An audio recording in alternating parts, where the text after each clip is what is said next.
अप्रैल जून तिमाही में महंगाई के साथ ही ब्याज दरों में बढ़ोतरी की बुरी खबरें जो है सामने लेकर आई थी, लेकिन इन ब्रेकर्स के बावजूद भी रियल एस्टेट सेक्टर की रफ्तार बीती तिमाही में जरा भी कम नहीं हुए। इस दौरान घरों की बिक्री बढ़ने के साथ ही रेट्स दाम भी बढ़ गए, लेकिन ग्राहकों के सेंटिमेंट्स बेअसर रहे।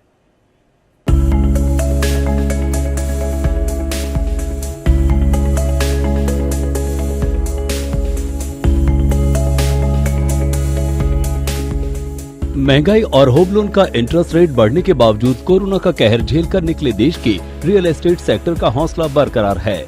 इसकी मिसाल है अप्रैल जून में घरों की डिमांड में हुई बढ़ोतरी। एक रिपोर्ट के मुताबिक देश के 7 बड़े शहरों में 2022-23 की पहली तिमाही में करीब 85,000 मकान बिके। इस दौरान लॉन्च होने वाले फ्लैट्स की संख्या करीब 82,000 रही। 2015 की अप्रैल जून तिमाही के बाद ये रियल एस्टेट मार्केट का सबसे अच्छा प्रदर्शन रहा है। इन आंकड़ों का अगर कोरोना की दूसरी लहर के साए से गुजरी 2021 की अप्रैल जून तिमाही से मुकाबला किया जाए तो इस बार घरों की बिक्री 246% और लॉन्चिंग 127% बढ़ी है। जानकारों का मानना है कि उत्साहित करने वाली बात यह है कि बिक्री प्री कोविड स्तर से भी कहीं आगे निकल गई है।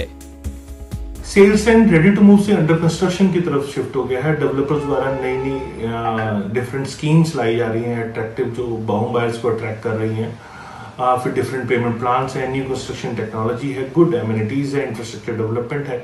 इस कारण से सेल्स ड्राइव हुई है और चूंकि रेरा के आने से कॉन्फिडेंस भी अब बढ़ गया है, काफी अच्छे जजमेंट्स भी पिछले कुछ दिनों में आए हैं, तो लोगों का जो ट्रेंड है अब वो अंडर कंस्ट्रक्शन प्रॉपर्टी में भी कॉन्फिडेंस है लोगों को कि हाँ हमें घर मिल जाएगा। अगर आप जून क्वार्टर की बात करते हैं, ऑलमोस्ट 200 से 250% का इंक्रीमेंटल है सेल्स का पिछले 7 साल की सेल्स का। तो सबसे बड़ा रीजन तो एक तो यह है कि अल्टीमेटली पिछले 5 साल में कोई भी नए प्रोजेक्ट लॉन्च नहीं हुए हैं और पिछले दो साल के कोविड से लोगों ने सीख लिया है कि आज जो 2 BHK में रहता था वो आज चाहता है कि मैं 3 BHK का अपार्टमेंट लूं। सबको अपने बड़े बड़े घरों में रहने की आदत हो चुकी है। लेकिन इन आंकड़ों से एक दिलचस्प बात और सामने आई है कि अब अफोर्डेबल हाउसिंग का मार्केट सुस्त होता जा रहा है। मध्य आकार के फ्लैट्स और प्रीमियम सेगमेंट यानी 40 लाख से 1.5 करोड़ रुपए तक के घरों की बिक्री का हिस्सा कुल बिक्री में 62% रहा है, जबकि अफोर्डेबल घरों की हिस्सेदारी कुल बिक्री में महज 20% रही है। इस दौरान घरों के दाम 4 से 7% बढ़े हैं, जिसकी मुख्य वजह महंगाई है। लेकिन घरों के दाम और EMI का बढ़ता बोझ भी ग्राहकों के सेंटिमेंट्स के सामने कमजोर पड़ गया है। इस दौरान अगर देश के 7 बड़े शहरों में घरों के दाम और बिक्री में हुई बढ़ोतरी की तुलना पिछले साल की अप्रैल जून तिमाही से करें तो दिल्ली में घरों की बिक्री 337% और दाम 6% बढ़े हैं। वहीं मुंबई में बिक्री 249% और कीमत 7% बढ़ी है।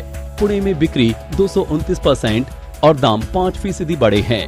हैदराबाद में बिक्री 250% और कीमत 7% बढ़ी, जबकि कोलकाता में बिक्री 220 और कीमत 5% बढ़ी है।